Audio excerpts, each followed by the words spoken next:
Good afternoon. Welcome to Business 360, your complete view of the stories driving business, markets, and the economy. I'm Apa Ongpin, and this is the Bilyonaryo News Channel. As the new trading week opens, DoubleDragon posts its biggest year yet, while UnionBank is heading back to the bond market for as much as 30 billion pesos. Manufacturing activity picks up in May on stronger domestic demand and new orders, but export demand remains weak. From tree cutting in Quirino Avenue to a coastline turning to a runway, we talk about what it means to build big in an age of climate change extremes, including a super El Niño. Jose Lorenzo Tan of World Wildlife Philippines joins us. And this just in, Senator Jinggoy Estrada surrenders to the Criminal Investigation and Detection Group. It's the first trading day of June. Business and markets reporter Sachiko Gamboa tells us everything we need to know ahead. Sachiko, over to you. Apa? We start with a shakeup in the global market rankings. India is no longer one of the 5 biggest stock markets in the world, Bloomberg says. Taiwan took that title. Taiwan's market is now worth just under $5 trillion, edging out India by about 30 billion. This is all thanks to artificial intelligence. Chip giant TSMC has soared roughly 50% this year, and it alone now makes up more than 40% of Taiwan's entire market. Now on to Wall Street. Shares of Dell jumped 32%, its single best day ever. The company's revenue nearly doubled from a year ago, powered by booming demand for its AI servers. And there's more. Dell just landed a 5-year deal worth $9.7 billion to supply software to the U.S. military. And investors loved all of it. But here at home, a very different story. If you take a look at this chart over here, this is the main index over the past month. And the direction tells a very different story. After briefly climbing back above the 6,000 mark in early May, stocks drifted lower through the rest of the month, closing Friday at around 5,700. That's the weakest level since the Middle East conflict began in late February, and the lowest in more than 6 months. Today, the PSEI closed at 5,500 level, just slightly higher than last week's close. And Jollibee, which slipped 7% last Friday because of its removal from the MSCI index, rebounded by nearly 3%. So what's keeping the market stuck? A few forces, all at once. Oil prices remain high because of the conflict. The peso is trading near record lows against the dollar. And foreign investors have been steady sellers, pulling money out session after session. Apa? Thank you, Sachiko. Sachiko, what corporate stories are we watching? So, Apa, there's plenty of good news in the boardrooms today.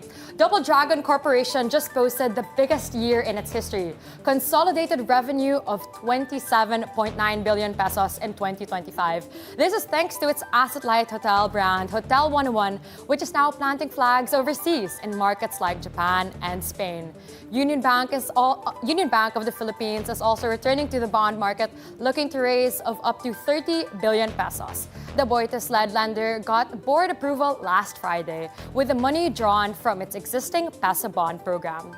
And internet provider Converge ICT Solutions expects revenue to grow by as much as 10% this year. It's signing up new customers and spending big to expand its network. And one more. This wins personal. Insurance and infrastructure tycoon Robert Cuyuto Jr. is back on Forbes' billionaire list after 6 years away. A rally in shares of Synergy Grid and Development Phils pushed him back over the line, a net worth of $1.1 billion. Apa? Sachiko, the inflation figure for May is set to be released this Friday. What's your forecast? That's right. So, Apa, the Bangka Sentral ng Pilipinas expects May inflation to land between 7.1 and 7.9%. That's higher than the 7.2% recorded in April. The BSP says the pressure is coming from pricier rice, vegetables, and meat, plus a weaker peso. And the pressure may not ease soon. Research firm BMI expects inflation to average 4.3% in 2026, still above the BSP's 2 to 4% target. BMI warns that that kind of sustained high inflation will drag on consumer spending. And that was our business and markets reporter, Sachiko Gamboa. United States President Donald Trump says the Pentagon will step in if the U.S. and Iran fail to reach a deal. Trump says the two sides are close to an agreement, but warned other options remain if talks collapse. Washington has handed Tehran a tougher proposal aimed at speeding up negotiations over Iran's nuclear program. It would bar Iran from building a nuclear weapon and keep the Strait of Hormuz open to shipping. But Iran is pushing back. Its top negotiator says Tehran doesn't trust Washington and won't commit to anything without guarantees. The soldiers on the diplomatic front have absolutely no trust in the enemy's words and promises. Our only criteria is to achieve tangible results before we fulfill our commitments in return. Until we are certain that the rights of the Iranian people have been secured, we will not approve any agreement. The guarantee behind this strategy is our own lives, which we hold in our hands, ready to sacrifice for the people of Iran. Coming up, from tree cutting in Quirino Avenue to a coastline turning to a runway, we talk about what it means to build big in an age of climate extremes, including a super El Niño. Jose Maria Lorenzo Tan of WWF Philippines joins us.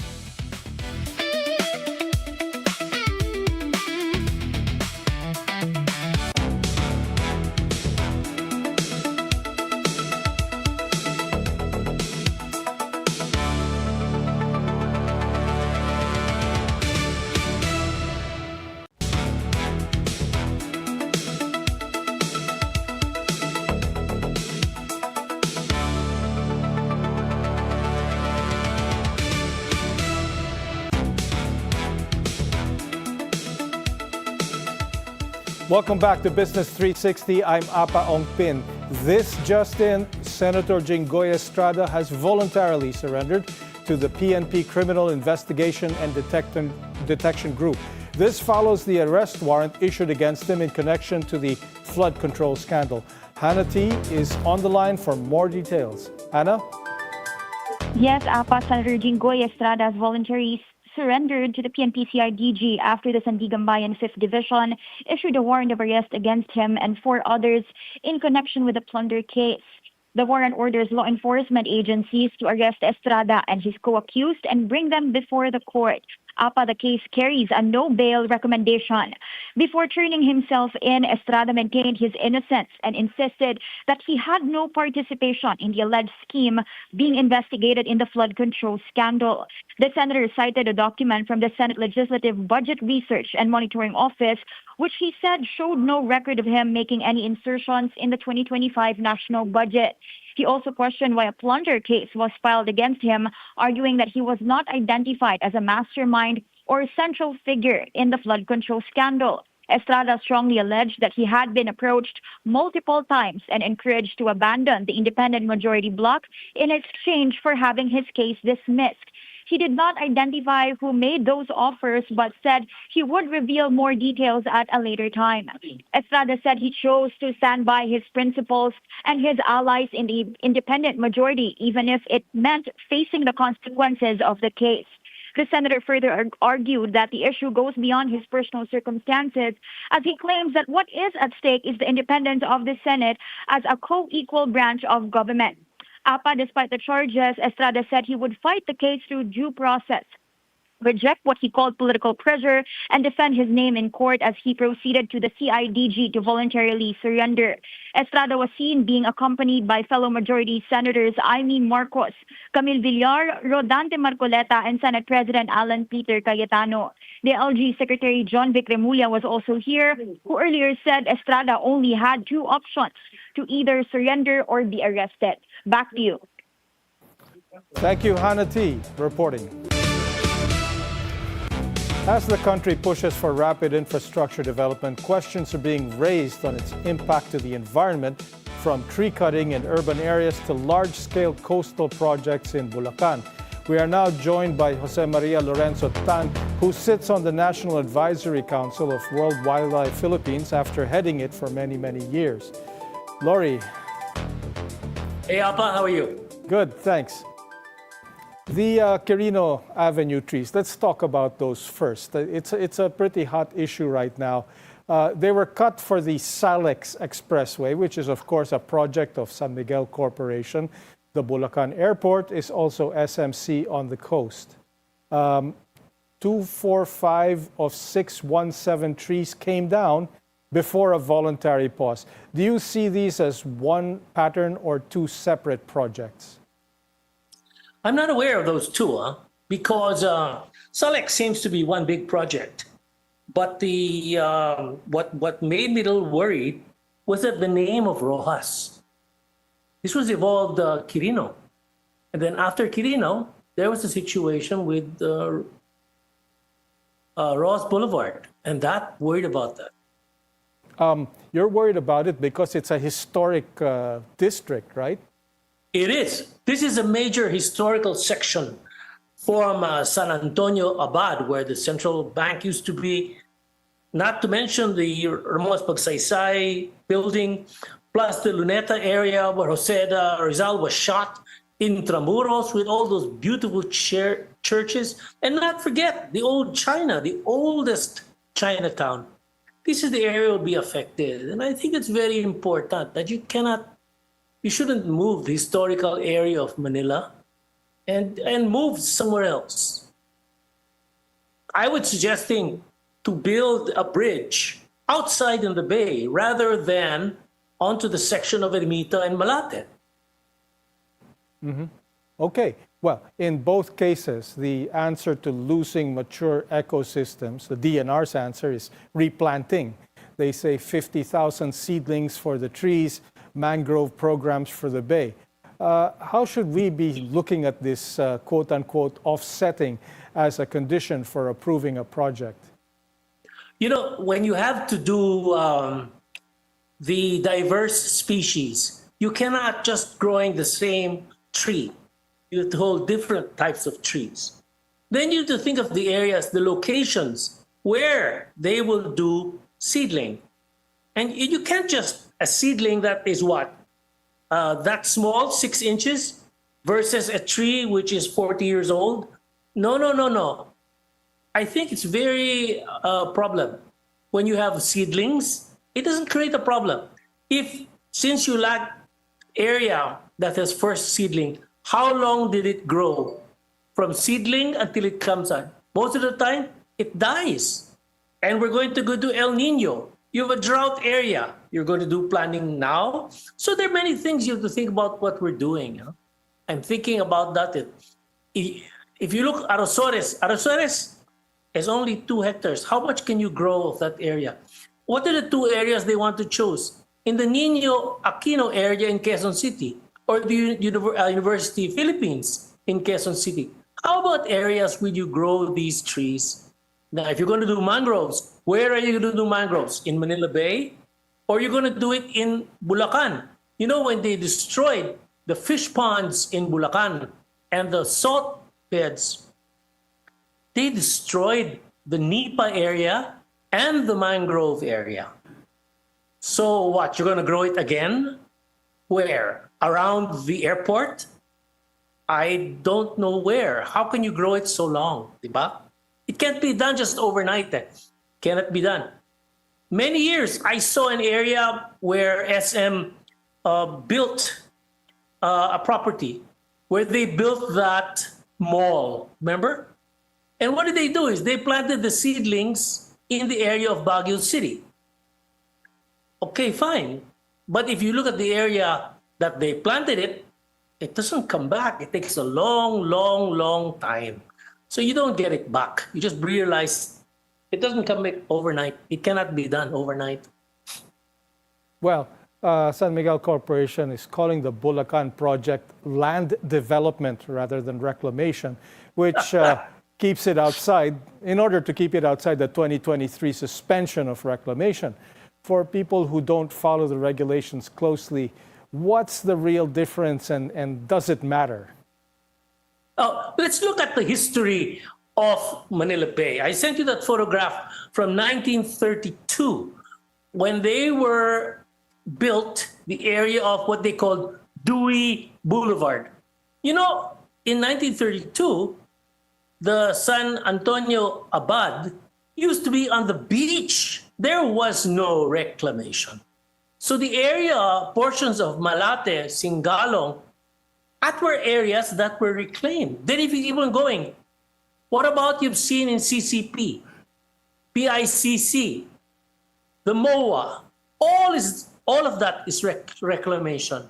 And then now they're doing more reclamation out of SM, more reclamation. So the thing about reclamation is this. It's very clear historically, it's not land development. It was reclamation. And now that if they really believe that after so many years that you will see a problem of sea level and flooding and drainage problems, and not to mention ground would be so wet, then you will have all these problems coming from reclamation. When you talk about the reclamation, you cannot just simply look at any land development. Don't forget, the airport of Hong Kong was reclamation. Kansai was also reclamation. And both major airports, Kansai and Hong Kong, now has to be increased by 7 meters to prepare for sea level. So what you see what's doing now in Bulacan, maybe it's situation all over again. Mm-hmm. The tree cutting takes place just as we're heading to a super El Nino. For the benefit of our viewers, how bad would this super El Nino be? And what's the difference with La Nina? When you look at the super El Nino, usually the heat area comes from the eastern side of the Pacific. And usually, when it shifts, it takes the weather into the western side, where the Philippines and Indonesia are. Now, if we get to see the hot and the drought area, there are some sections of the east where you will see it. But sometimes, in places like Indonesia and the Philippines, you will see major storms. Okay, you will have heat weather, but heat drives moisture, and moisture drives intensive rainfall. And you got it. Once you got rainfall, boom, boom, boom, boom. That's what we're gonna get. Mm-hmm. The Philippines once produced most of its own salt. It's now importing apparently 93%. We're importing 93% of our salt. The loss of the salt beds in Bulacan, partly due to this airport, must be a major factor in this. How do you weigh a mega project against the quieter loss of a local food industry like that? You know, ever since that airport was sold, Papa, I actually took a boat to see the areas of the rivers of Bulacan, down to the areas of fish ponds and salt beds. And many of those family salt beds and fish ponds were sold and acquired by the Bulacan airport. That's what happened. And as we went around those rivers, we are seeing, and I've asked fisher folk, and I've said, what did you see? Nung nangyari ito, what did you see? Ay nako, nung malakas ang ulan, tumaas by 1 meter, 2 meter, nasira ang mga fish ponds. So, there will be a major change many of the families who own those lands from Bulacan decided to sell because they had no choice. They were sold. And if you go around to places like Hagonoy, where I was, you will see when you take a truck and then you get the high tide, oh my gosh, you'll see all that water coming into the town. You'll see bigger majors in the towns because there are changes in the movements of the river and the movements of the water because of the changes of the airport. The mangroves, which have been erased essentially, are the natural flood and storm surge protection of the coast. The airport sits in the flood-prone Pampanga-Bulacan Delta on a coast that is subsiding. How does removing that buffer change the picture for surrounding towns? Don't forget, all this weather comes in the central Luzon area, goes into the area of the Candaba area. And from the Candaba area, it goes into the rivers, which go into Pampanga areas and down into the Bulacan areas. So there will be a difference. Now, are you planting the mangrove on the areas outside? I don't think you can simply solve a river by simply planting more trees. You've seen in some places in cities where they've tried to solve that problem by simply granting mangrove. Have you seen the mangrove in Iloilo? After malakas ang ulan, ayan, baha din na naman. May mangrove, pero hindi pa na-resolve lahat. You cannot simply say, by planting the trees, you will solve it. No. Chances are you'll have to build things like riverbanks and cement banks in addition to the mangrove. It's not enough. Flood control projects, in other words. There you go. Yeah. Somebody just said, hindi raw siya kasama. It's not true. Hindi raw siya kasama. Yeah. The 2023 ban on reclamation in Manila Bay created a sand shortage that delayed the airport and raised its cost. Traditionally, that volume of fill sand used to come from the San Nicolas banks of Cavite. In fact, all of that stuff, Mall of Asia, the previous reclamations, that's what they're built on, is San Nicolas sand, but it's gone now. Where are they getting more fill sand, and what has happened to the places where they take it from? The San Nicolas Shoal was chosen for a different reason.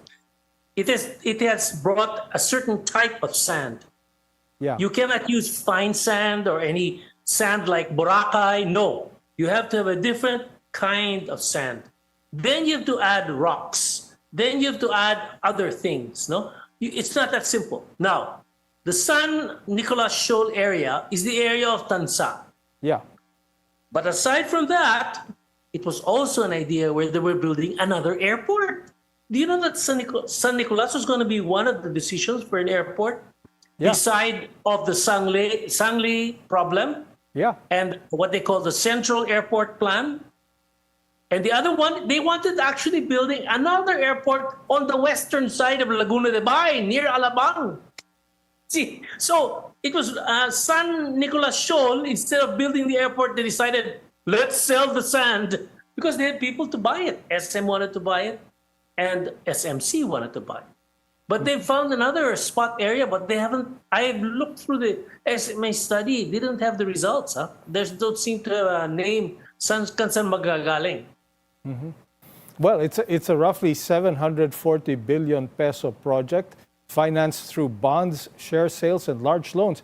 How do you read the financial exposure on something this big, both for SMC and for our country? Okay, let me not just look at one airport. Aside from Bulacan, hey, remember they're building another one in Subic, remember? Yep. And they're building another one in Sangli.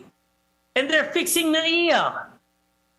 Okay? So you're going to have 4 major airports in the NCR area.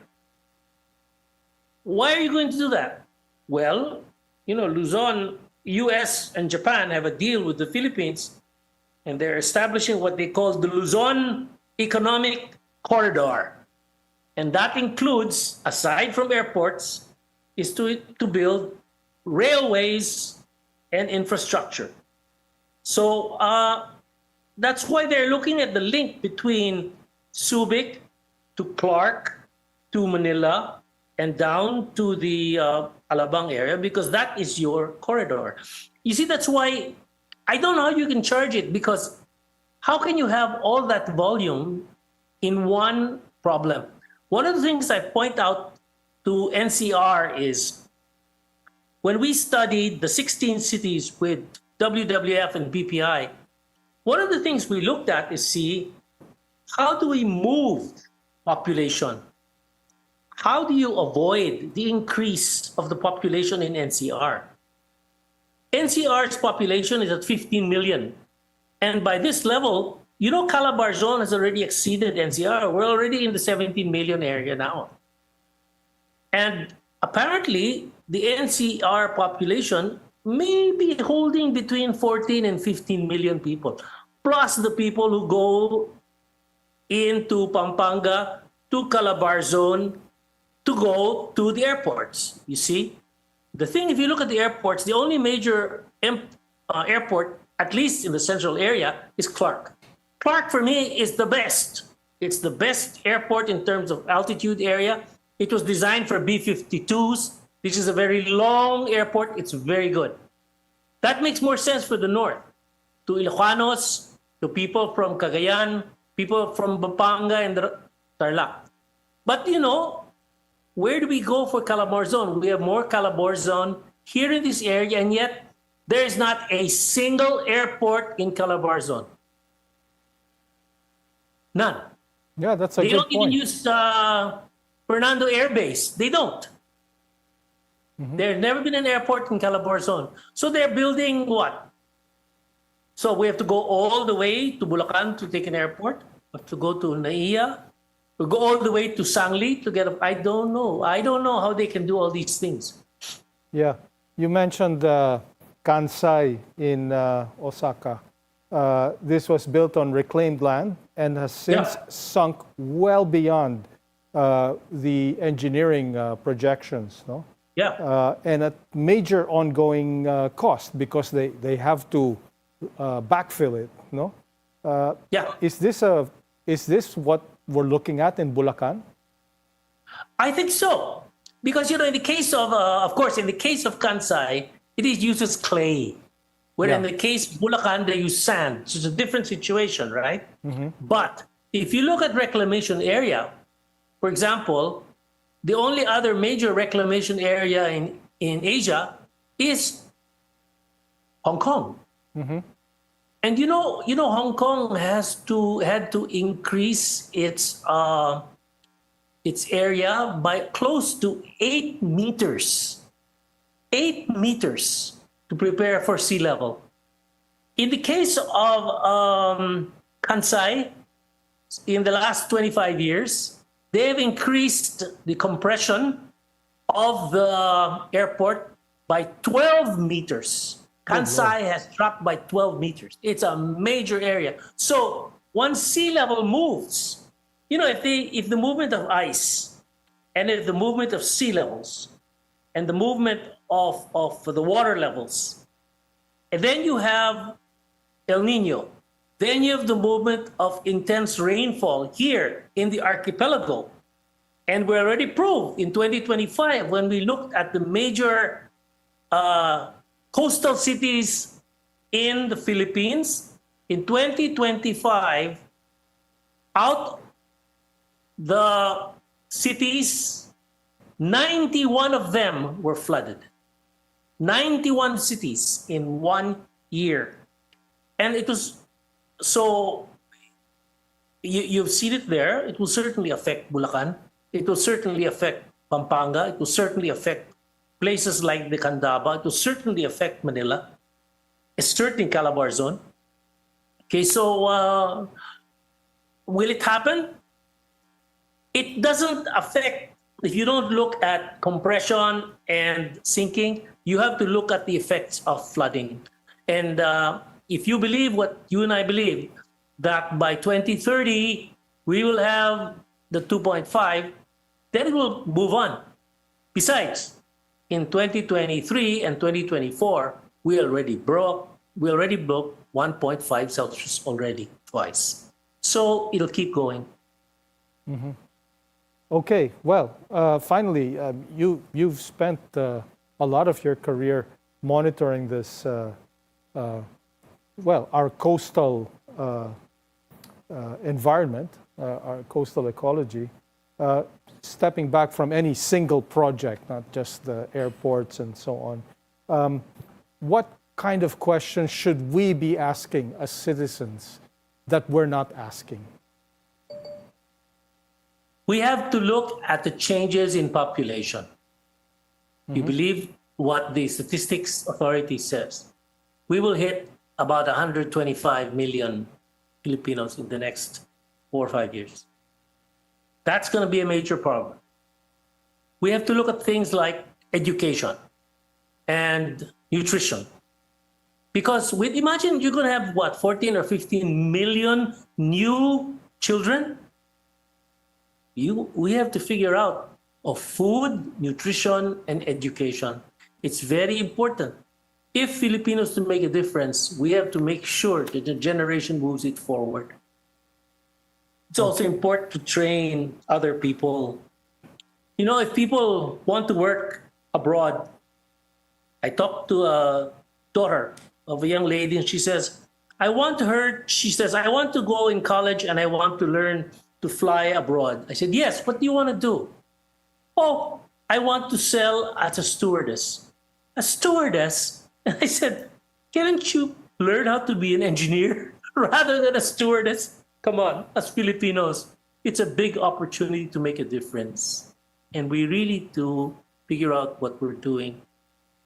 I was talking yesterday to a problem. We have a problem now for blue crab. You know, blue crab is one of the biggest supplier in the world. Number 4 is the biggest for the Philippines.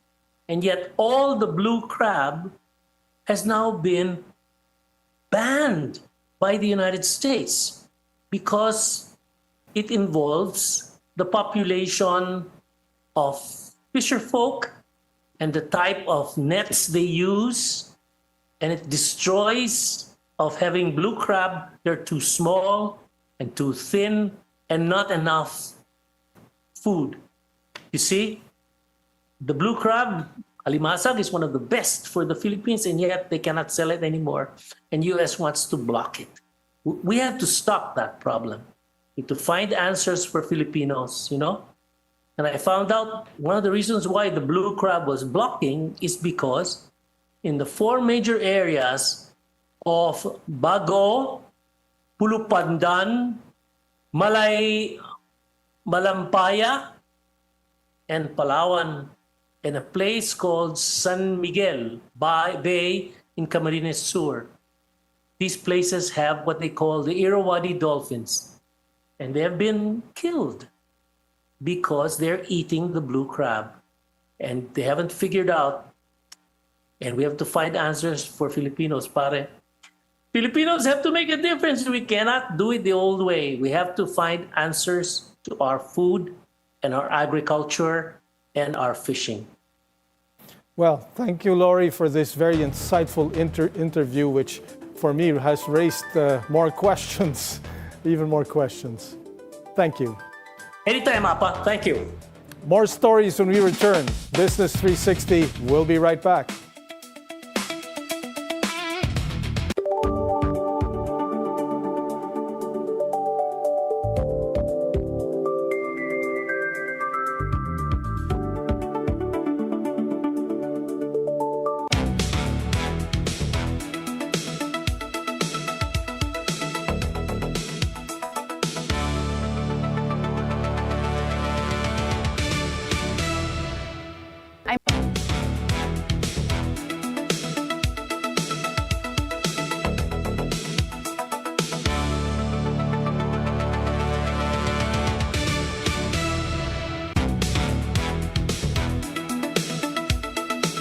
Welcome back. You're watching Business 360. I'm Apa Ongpin. The Philippines and Vietnam elevate their relations to an enhanced strategic partnership, the highest level of bilateral engagement between the two countries. The upgrade came as President Marcos and Vietnamese President To Lam held bilateral talks in Malacanang. The two leaders witnessed the signing of agreements covering defense, tourism, digital innovation, and education. On the economic front, a tourism cooperation program aims to improve air connectivity and increase flight frequencies between the two countries.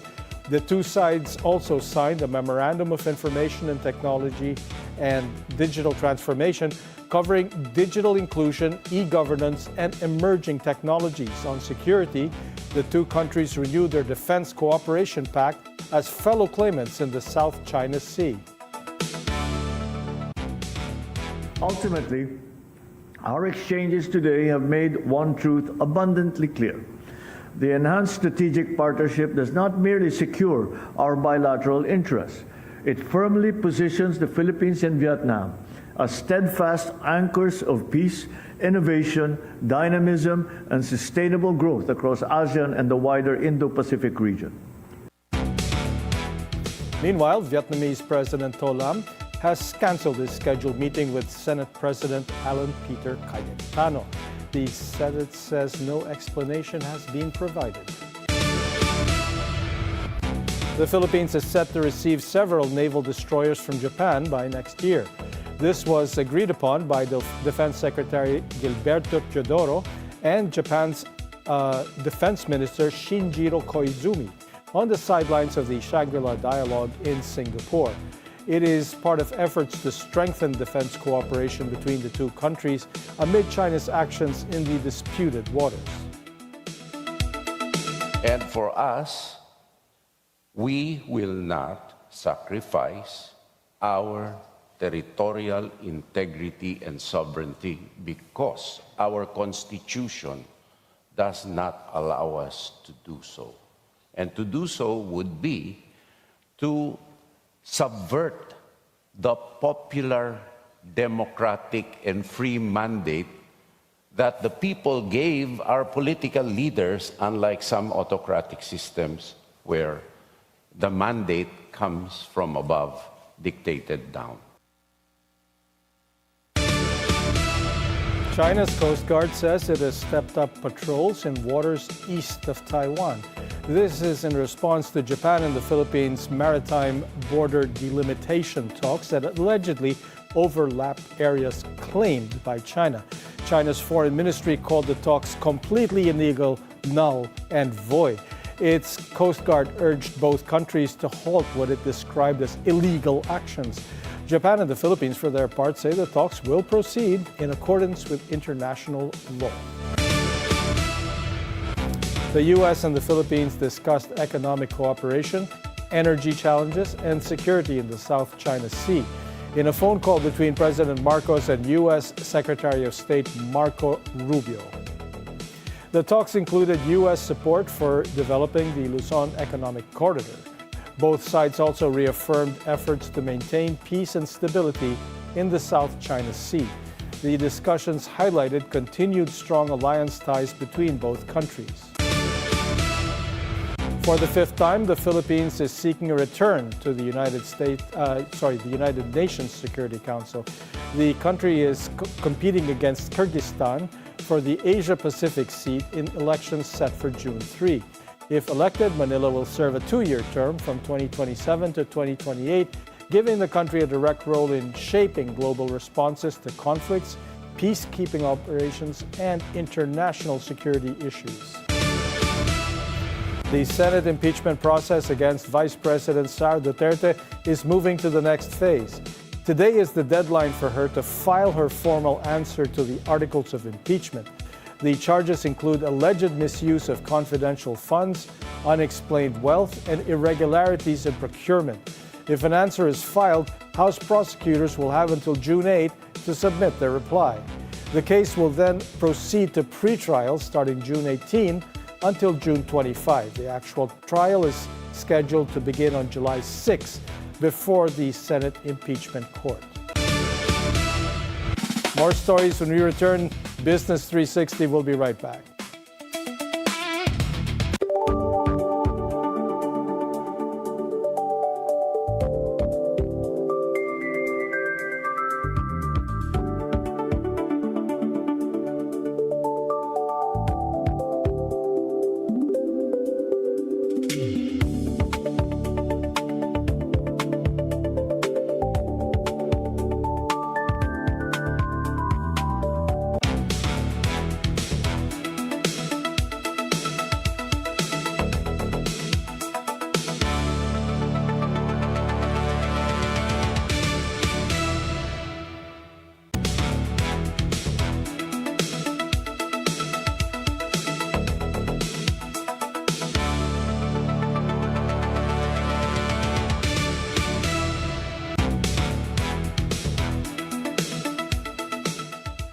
Welcome back to Business 360. I'm Apa Ongpin.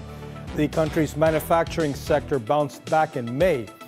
S&P Global says the Philippines Manufacturing Purchasing Managers Index rose to 50.8. That's up from 48.3 in April. Any reading above 50 signals expansion. S&P said the uptick was driven by higher output and new orders.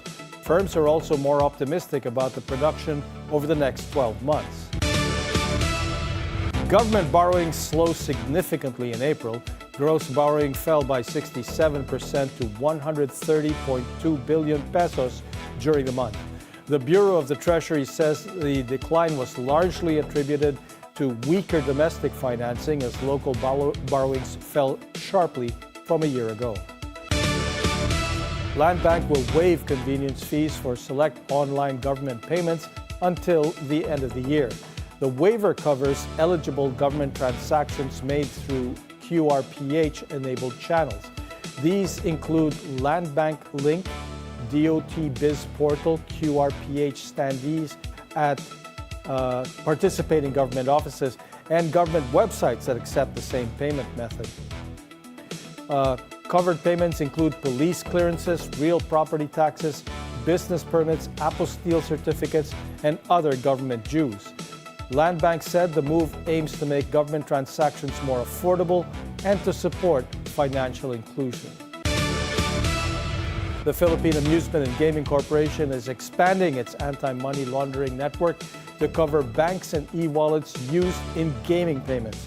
PAGCOR will coordinate with the Bangko Sentral ng Pilipinas to monitor those institutions, including traditional banks, digital banks, and e-money issuers. Any non-compliance flagged by the BSP could trigger penalties. The Philippines billionaires grew wealthier in May, despite a weak stock market and a falling peso. The country's 13 billionaires saw their combined wealth rise to $39.3 billion. That's up from $37.3 billion in April. Enrique Razon Jr. led the gains with his net worth up $600 million, boosted by his port terminal firm, ICTSI. Other gainers included Henry C. Jr., Lucio Tan, and the Ko family, who benefited from stock gains in their respective companies. The C family, however, lost wealth as shares of their listed companies declined.